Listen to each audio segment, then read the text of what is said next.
Lubos ang pasasalamat kay Coco Martin ng dati nitong karelasyong si Catherine Luna matapos ang pagtulong nito sa eye operation ni Catherine. Saad nga ng dating aktres ay nanumbalik raw ang confidence at pag-asa nito sa buhay after itong maoperahan.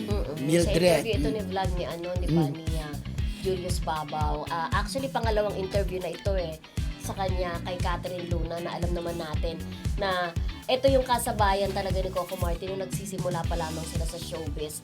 Ito yung pinapaako yung anak niya, 'di ba, na at that time lapit ka. Oh, yeah.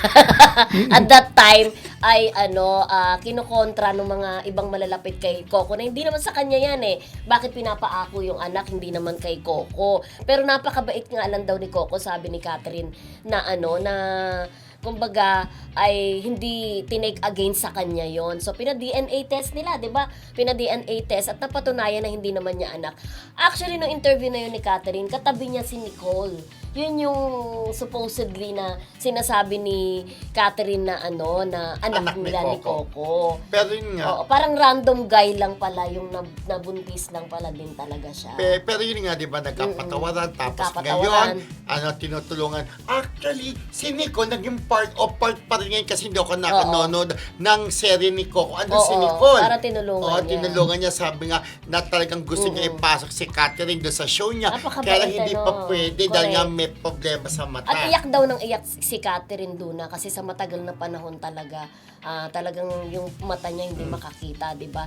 Sabi nga niya, nung inalis na daw yung bandage ng mata niya, tapos tinignan niya ang sarili niya sa salamin, iyak daw talaga siya ng iyak. Kasi parang doon siya nakaramdam talaga ng sobrang happiness na kahit wala raw siyang pera, pero ang sandaling iyon na sobrang saya niya na nanumbalik ang kanyang paningin, yun daw ang pinaka-importante. Actually, totoo para sa akin ang pinaka-importanting bahagi ng ating katawan para sa akin sa mukha ang mata. Parang iba pa rin kasi kapag wala kang paningin, parang ayaw mo ng mukha. Ako siguro kung makukulangan ako ng ganyan, parang kakapa-kapa. Parang, syempre iba pa rin gusto kong makita yung mga malalapit sa buhay ko, yung kagandahan ng mundo. Iba pa rin may mata. Siguro kung okay na yung mata niya, baka pwede na siya magbalik showbiz, di ba? Pwede naman na. Pero siguro magpapagaling muna.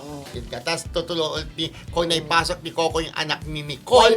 Why not na si Catherine na, yun nga ang wish ni Catherine na makapag-work balik sa showbiz bilang artista.